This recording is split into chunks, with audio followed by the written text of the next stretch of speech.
आज बात insulin hormones की। इंसुलिन हमारे शरीर के लिए एक आवश्यक हार्मोन है। ये हार्मोन भोजन को ऊर्जा में बदलने में मदद करता है और ब्लड शुगर को नियंत्रित करता है। लेकिन अगर इंसुलिन हार्मोन्स बिगड़ जाए तो आपको शुगर यानी मधुमेह की बीमारी हो सकती है। तो आइए डाइटिशियन शिवा कुमार से जानते हैं कि कैसे इंसुलिन हार्मोन्स का बैलेंस बनाए रखें। हेलो, नमस्ते, सत श्री अकाल। कैसे हैं आप सब? उम्मीद करता हूँ आप सब सेफ होंगे, सुरक्षित होंगे। मैं हूँ डाइटिशियन शिवा। आइए आज बात करें हमारे इंसुलिन हार्मोन के ऊपर, that is our pancreas which secretes insulin. हम लोग सिर्फ लिवर पे है जो वेटेज देते हैं या किडनी पे है जो वेटेज दी जाती है, लेकिन हमारे को एग्जैक्टली डायबिटीज़ आजकल ऐसा क्या हो गया कि बच्चों में भी है जो आ रही है, या बच्चों के साथ साथ बड़ों में इतनी फ्रिक्वेंट हो गई है जो हम 45-60 ईयर्स के बाद नोटिस करते थे, अब काफ़ी सारे लोगों को होने लग गई है। छोटे छोटे बच्चे या 5 साल हैं, 6 साल है, उनको भी है जो डायबिटीज़ होनी शुरू हो गई है। आइए इस चीज़ पर समझें क्या एग्जैक्टली बेसिक बेनिफिट या बेसिक डैमेज बॉडी है जो जा रहा है, इससे बॉडी का प्रोफाइल है जो चेंज हो चुका है। हम जो भी कुछ खाना खाते हैं उसमें आपको इतना मालूम होना चाहिए कि आप कितनी कैलोरी काउंटर है जो खा रहे हैं। रैंडम आप कुछ भी मील्स खाते रहें तो उसका कोई लॉजिक नहीं होता। तो आइए इस चीज़ पे समझें क्या क्या खाना है, किस प्रोपोर्शन पे खाना है।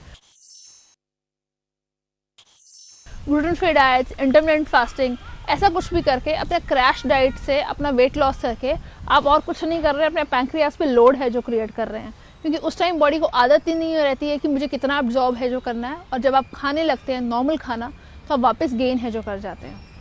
आपका गेन 8 किलो 5 किलो जितना भी रिड्यूस होता है उससे ज़्यादा ही है जो आता है। तो आइए अब इस चीज़ से बात करें कि रिडक्शन मोड कैसे है एक डायबिटिक पेशेंट के लिए। जब डायबिटिक पेशेंट होते हैं, क्योंकि हम गूगल बहुत ज़्यादा करते हैं, तो हमें रहता है सिर्फ प्रोटीन डाइट है जो खानी चाहिए, क्योंकि उनका basic energy glucose level is already higher, तो उनका प्रोटीन का रेशो हायर होना चाहिए, बट ऑल टुगेदर प्रोटीन है जो नहीं होना चाहिए। आपको मालूम होना चाहिए कि हमने किस रेशो पे क्या खाना है, कितना प्रोपोर्शन है जो खाना है। फ्रूट्स के नाम पे पपाया है जो मैक्सिमम मील्स पे आप ऐड कर सकते हैं, कोकोनट वाटर है जो ऐड किया जा सकता है। और कुछ और नहीं आप करना चाहते हैं तो आपको ऐसा अगर लगता है कि नहीं मुझे कुछ स्नैकिंग के लिए चाहिए, तो मखाने या नट्स हैं जो दिए जा सकते हैं। जो कि एक डायबिटिक पेशेंट का, प्लीज़ आप एक चीज़ बहुत ज़्यादा मैं बोलना चाहूँगी, 80 to 120 is the normal range for normal sugar levels. But हम लोग क्या करते हैं, शुगर और नीचे लेके आते हैं कि हमें शुगर कम चाहिए, हमें शुगर ज़्यादा चाहिए नहीं है। हम बारी बारी प्रिक करते रहते हैं अपने आप को। हम बारी बारी शुगर रीचेक करने के बाद अपने आप को मैंने ये खाया, अब मेरी कितनी आई है, मेरे वेट कितना है, हम उन चीज़ों में बहुत ध्यान है जो देते हैं। तो आपको मालूम होना चाहिए कि आपको कितना रेशो है जो मेंटेन करना है। आपको जो शुगर है 80 to 120 की रेंज के बजाय आपको 80 से लेकर छोड़ के आपको 100 एंड अबव है जो रखनी चाहिए। Patients who have 10 to 12 years of suffering of diabetes, उनको इतनी लोअर डाउन करने की रिक्वायरमेंट नहीं होती। आप अपने आप को इतना क्रैश डाइट और ये सब करवा के आप 80 में ला के हाइपोग्लाइसेमिक जाके शॉक में बॉडी को लेके जाके आप अपने आप को पैल्पिटेशन में बढ़ा के, अगर सीधी भाषा में बोला जाए तो दरंग के लिए अपने आप को हायर करने का कोई लॉजिक नहीं है। तो कोशिश करें मेन मील्स हैं जो अच्छे खाएं, खाना को कम खाइए, चावलों को ना खाइए, और अपना जो भी खाना खाना है कोर्स ग्रेन्स या मिलेट्स के फॉर्म में ज़्यादा खाइए।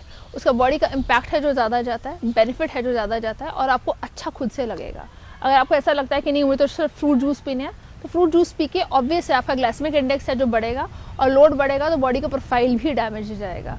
आपकी बॉडी ऑलरेडी शुगर का लेवल ज़्यादा ब्लड में लेके घूम रही है, तो हमें उसको लोअर करना होता है, हायर नहीं करना होता। इसलिए रैंडम जो पेशेंट्स हैं तरबूज खा लें तो उनका शुगर है जो बढ़ जाता है। तो वो फ्रूट्स खाइए जिनका ग्लाइसेमिक इंडेक्स कंपैरेटिव लो है।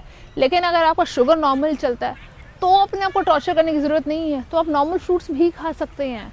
अगर आपका HbA1c नॉर्मल है, एक लास्ट चीज़ मैं इस चीज़ में बहुत बोलना चाहूँगी, हम लोग सिर्फ अपनी फास्टिंग शुगर चेक करते हैं, PP करते हैं, कुछ और नहीं है तो नॉर्मल टेस्ट है जो करवा लिया।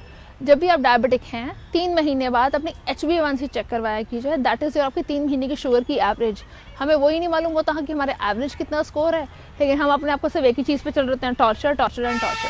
सो no fun in doing all that. कोशिश करिए अपने आप को बेटर करने की, एटलीस्ट वॉक करने की। अगर नंगे पैर आप घास पे वॉक कर सकते हैं तो नथिंग लाइक इट। अगर वो नहीं कर सकते हैं तो एटलीस्ट 18 से 20 मिनट की मिनिमम वॉक डेली करनी है। आप ये बोले यार बारिश बहुत है या बहुत ज़्यादा ठंड है जो हो गई है, बाहर नहीं जाया था, अपनी लॉबी में वॉक कीजिए, कोई आपको जज नहीं कर रहा है, बट एटलीस्ट बहानों से हट के अपने ऊपर काम कीजिए, अच्छा लगेगा आपको। Thank you so much for joining in.